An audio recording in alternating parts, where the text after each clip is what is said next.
Hey guys, how you doing? Welcome to another video. So today, going to do something slightly different. I'm going to do a little bit of a reaction video for you guys. I'm going to do a few of these, probably like 2 or 3 over the next couple of weeks, just to see what you think of them really. Because you know what, I talk a lot about photography, sports photography on this channel, and there's an awful lot of other people who do that as well. And I thought it might be cool to look at some other people's views on stuff, and then share my own opinion, whether I'll agree with them, disagree with them.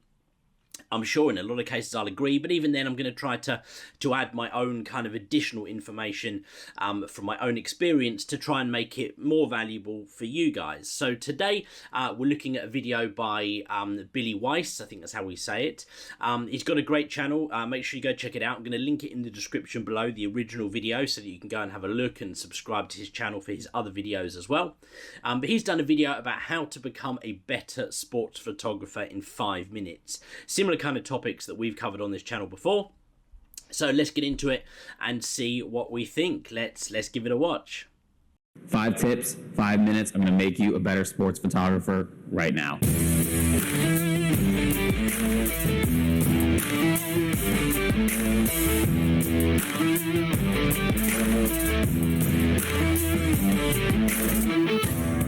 Man, he has a fancy intro, hey? Hey guys, welcome back. So listen, sports photography is hard, and mainly that's because there's just so much competition out there. There are a lot of good sports photographers, but not nearly as many great sports photographers. So I'm going to try and keep this under 5 minutes, but if you want to be elite when it comes to being a sports photographer, make sure you're paying attention to these 5 things.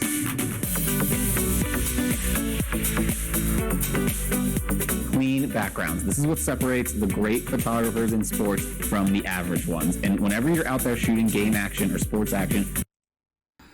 Okay, so we're talking backgrounds first. Great, right? It's a really important topic.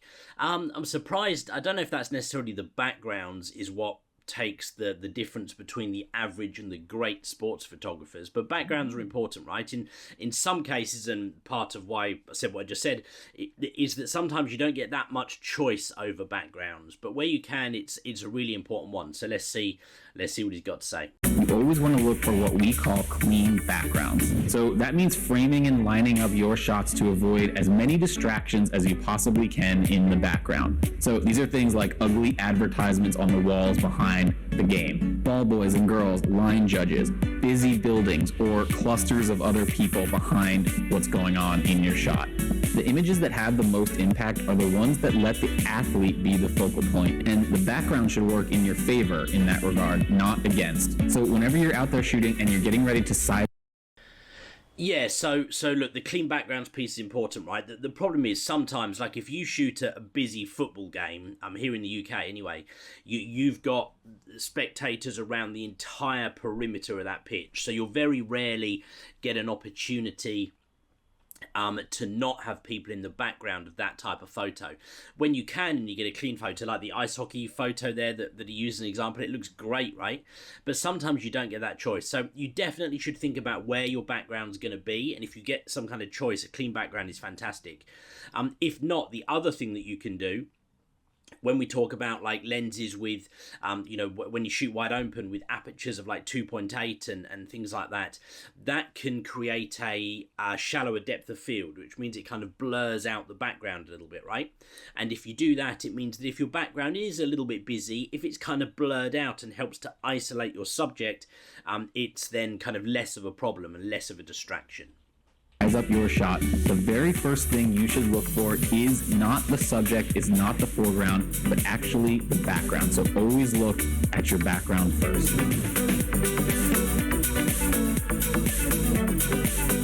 Obviously, settings are a huge part of any type of photography, and in sports, you want to make sure your exposure settings are working in your favor. As a rule of thumb, no matter what scenario you find yourself in, you want to have your shutter speed as high as you possibly can, your ISO as low as you possibly can, and your aperture as wide open as possible. Right, so settings, right? I mean, look, I've done whole videos on settings and all sorts of stuff. Settings is really, really important, especially with sports, because it requires certain types of settings, like shutter speed high. ISO as low as you can go, yes, in theory, but that depends, right? It's better to have a higher ISO, have your image a bit grainy if you get the right exposure, than it is to have an underexposed image because you think, oh, I want to keep the ISO low because I'm scared of noise. So you got to kind of play that seesaw, that triangle. I've done videos on the exposure triangle.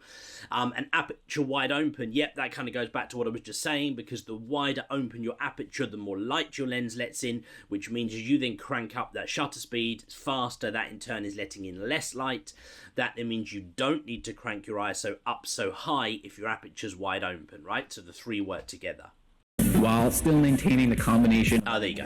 elements to get the right exposure. Speaking generally, my rule, minimum shutter speed, 1/1000th of a second. That will help freeze your action, 90%. Yeah, I normally say the same thing, right? I talk about 1,000th of a second. Sometimes, though, if you can go faster, like if it's a bright day and it's the middle of the day, go for 1250th, 1600 even. But at the same time, maybe if you've got a slightly less capable camera and you're struggling with those high ISO levels, don't be afraid to drop slightly more, especially things like kids sports. You can get away with 1/800th of a second, even 1/640th of a second if you need to for some slightly slower sports. So don't be afraid to drop it slightly lower than that if you need to, right? 1,000th is great, but if you can't do it, you can't do it. Of the time. Aperture generally set to 2.8 to blur out that background and give you that nice creamy bokeh behind your subject. And whatever the lowest possible ISO I can get away with is what I'm going to use to avoid digital noise or any grain in my photos. With those general guiding principles in mind, you will be... Yeah, so ISO as low as you can go, right? Great. You had the number 1600 on the screen there. Don't feel like that's the number you need to aim for. I routinely, like with my R6, I'll happily shoot indoor sports at like 6,400, even 8,000 if I need to. So don't feel like he's saying 1600 is the number you got to get down to, because that's not necessarily the case. Even cameras like the 7D Mark II are fine up to like 2,500. So you don't need to go that low, but yeah, great, as low as you can. Be in great shape. Now, the way you crop is just as important as the way you shoot, and in general, you want to make sure that the athletes you're shooting look larger than life. That's what makes sports photography so great. And cropping is actually a very important, critical part in making that happen. So here are 2 quick rules for that. I talk about cropping a fair bit in some of my videos, right? Cropping in images especially. There'll be a school of thought somewhere where get it right in camera so you don't need to crop. Yeah, great if you can, fantastic. But so often in sports you won't, and cropping is really, really important. I probably crop... I would say I crop 99% of the sports photos I shoot. Sometimes not much at all. Sometimes a tiny little tweak, a tiny little straighten, which then crops some of the corners. And sometimes I have to crop a bit more heavily. But I probably crop most of my sports photos just to give them that final little tweak. Number 1, do not, I repeat, do not cut off limbs. So don't cut off the athlete's feet, their hands, their fingertips on the edge of the frame. It just looks awkward and does your subject no favor. Yeah, I talk about this all the time, right? Is chopping off limbs is just the worst. Like if you chop off a foot or a hand or something like that, it just doesn't make the image complete. So it's a really important one that you want to try and get right. If for some reason you can't get everything in the photo, I always find you're better cropping right into, like if I do chop off the feet, then rather than having an image with the feet chopped off, crop in more. So I'll crop that right to the waist. So at least then it looks like I've purposefully chopped off the lower half rather than just the feet. In making them look heroic or larger than life. I know things are happening fast out there, so if your limbs get naturally cut off in camera while you're shooting, then just crop further in and just commit. It's much better than having your fingers, your... Yeah, there you go, right? So basically what I've just said is you see those 2 images you just showed there of this Red Sox player, is that when it was just the foot chopped off, it looked awkward. Now it looks like it's purposefully a closer in shot. So basically, if you chop off the foot, I would say make sure you crop all the way to above the knee. I would even crop slightly more than this, but I get why he hasn't, because if he does, he then chops the ball out of the bottom of the photo. So I can see why he's not cropped it tighter. But that's my general rule. If you're going to lose something on the legs, then make sure it's all the way up to at least above the knee, maybe even to the waist. Toes, your extremities cut off. And number 2, either crop full body or commit to the upper torso, upper half crop. But don't get caught in between in no man's land. Great minds think alike here, right? 3/4 crop. Over time, the more pictures you shoot, the more pictures you crop, you will definitely get a feel for what seems natural, what feels right, picture to picture, frame to frame.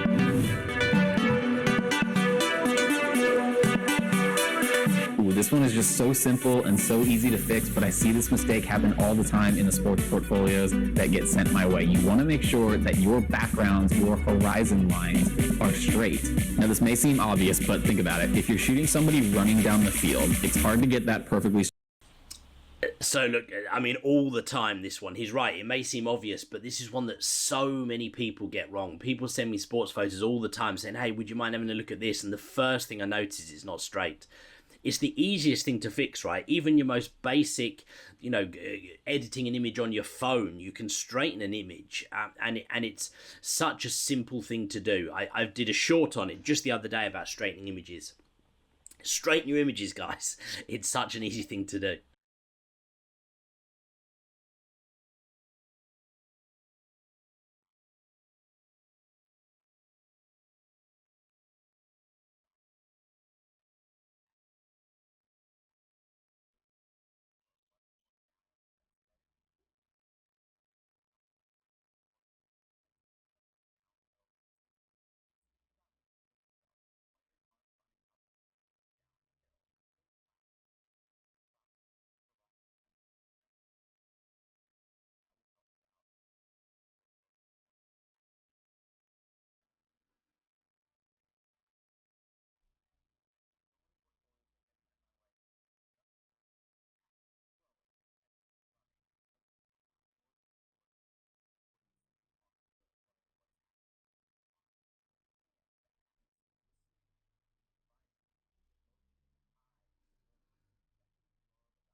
Yeah, this is a really good one, right? I did a I can't remember if it was a video. I think it might have been actually a live stream I did with the Facebook members where we talked about how to put together a portfolio, and how you want different types of images. It's not just the game action photos. Like some of the photos he showed here are great examples of that, right? Things like wide action photos from the stands, things of the fans, and that's if you're building a portfolio.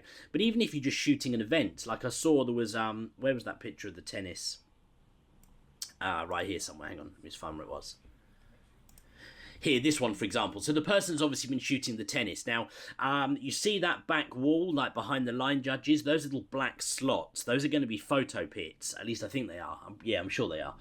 So the photographers will be in those little holes.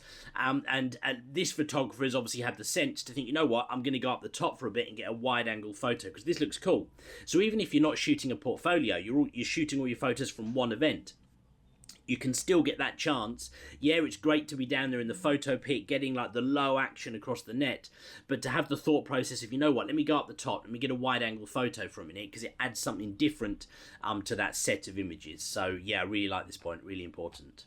Treat every game or sporting event that you shoot like a story. Your job is to tell us a story, show us your take, a complete take, in a way that you and only you can see it. A great combination of game action, features, and emotional moments will really help elevate your sports portfolio to the next level.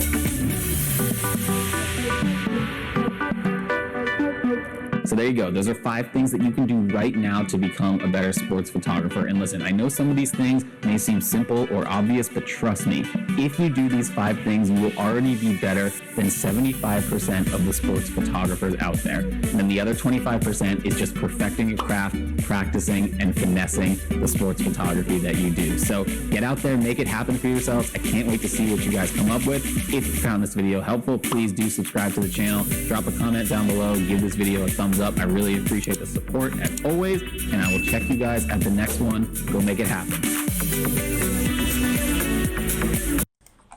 Cool. So, so look, as you said at the end there, right? Some of those tips are obvious, I suppose. They're a good five tips. Would my five have been the same? Probably slightly different, but that's the point. There's loads of different tips, right? So it's cool to pick 5 good ones. Yeah, look, I like that video. Make sure you go check out the original. As I said, the link is in the description below. If you go watch one of Billie's videos, stick a comment on it or something and say you came from watching Rob. That'd be cool. In the meantime, guys, thank you very much for watching this video. If you did enjoy it, if you like this kind of little reaction, do me a favour, let me know in the comments below. Make sure you hit that like button, make sure you subscribe if you haven't already, and I will see you on the next video.